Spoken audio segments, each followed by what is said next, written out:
Hello বন্ধুরা, কেমন আছো তোমরা সবাই? আশা করছি অনেক ভালো আছো। আমরাও খুব ভালো আছি। প্রতিদিনের ব্যস্ত ও শহুরে জীবন বাঁকুড়া থেকে আমি অপর্ণা বোন বালিকার তরফ থেকে আরও একটি নতুন দিনের শুভেচ্ছা পাঠালাম তোমাদের সকলের জন্য। বিয়ে তো কমপ্লিট হয়ে গেল, আর আজকে হচ্ছে বৌভাত, মানে হচ্ছে রিসেপশন।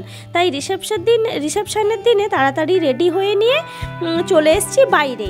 তো এখানেও স্টল বসেছে। এখন যা যা সব বিয়ে বাড়িতে স্টল হয়, মানে ফুচকা, চা, কফি, পকোড়া এইসব আর কি। তো আমরা সামান্যটুকু জাস্ট ফুচকা খেয়ে চলে এলাম রিসেপশন পার্টির বউ যেখানে বসেছিল সেখানে, কেননা অনেক আত্মীয় স্বজন আসছিল, তাদের সাথে দেখা করছিলাম।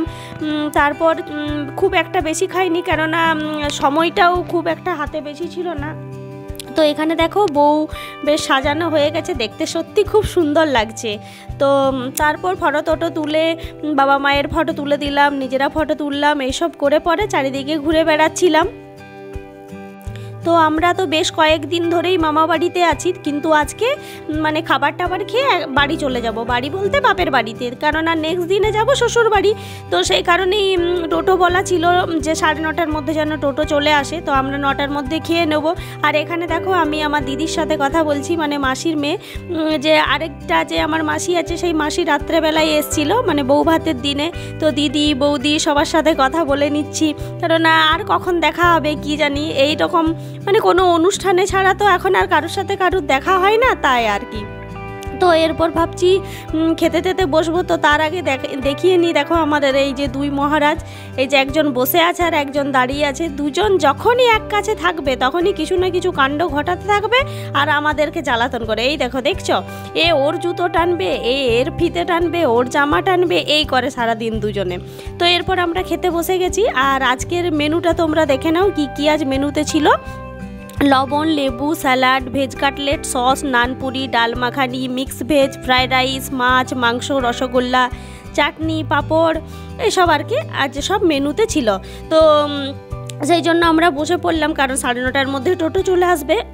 যদিও এখন খুব একটা খিদে পাইনি, কেননা এত তাড়াতাড়ি খেয়ে অ্যাকচুয়ালি আমাদের অভ্যাস নেই। তো তাই কিন্তু কি আর করব, সবাই মিলে বসে পড়লাম। একটা টেবিলে মা বাবা বসলো, আর একটা টেবিলে বোন আর তোজো বসলো, আর একটা টেবিলে আমি আর বাবাই বসলাম। কেননা প্রথমে সবাই একসাথে মিলেই বসেছিলাম।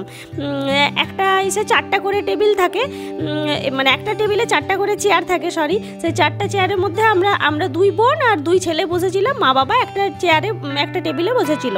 তো এত দুজন মিলে জ্বালাতন করছে যে এর পেছনে লাগছে, ওর এ জামা টানছে, এই করে বললাম যা তুই আলাদা বস, আমরা আলাদা বসছি বাবা, না হলে কিন্তু একদম খেতে শান্তি পাবো না। তো সেই জন্য বোন আর তোজো আলাদা বসলো, আর এইদিকে আমরা আলাদা বসলাম। তো এবার তাড়াতাড়ি খেয়ে দিয়ে আমরাও রেডি হয়ে যাব।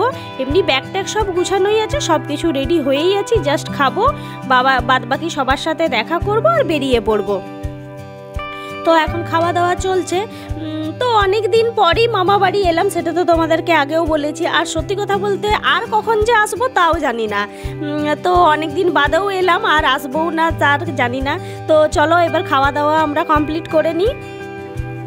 মামা বাড়ি থেকে আমাদের বাড়িটা খুব একটা বেশি দূরত্বে নয়, সামনাসামনিই, তাই রাত্রেবেলাতেই চলে যাচ্ছি। আর বাবা নিজের বাইক এনেছিল, তাই বাবা বাইকে যাবে, আর আমরা বাদবাকি মা, আমি, বোন, তোজো, বাবাই সবাই মিলে টোটোতে করে চলে যাব। তো আমাদের এখন দেখো খাওয়া দাওয়া হয়ে গেছে, আর সবার সাথে আমরা আরেকবার করে দেখা করে নিচ্ছি। এখনও অনেকেই আছে, আরও মাসির দিদিরা, মানে মাসির মেয়েরা আছে, দাদারা আছে, সবাই আছে। তো সবার সাথে দেখা করে নিচ্ছি। তো চলো আজকের মতো ব্লগটা এখানেই শেষ করছি বন্ধুরা। সবাই ভালো থেকো, সুস্থ থেকো, সাবধানে থেকো। দেখা হবে পরের ব্লগে। আজকের মতো চললাম, টাটা।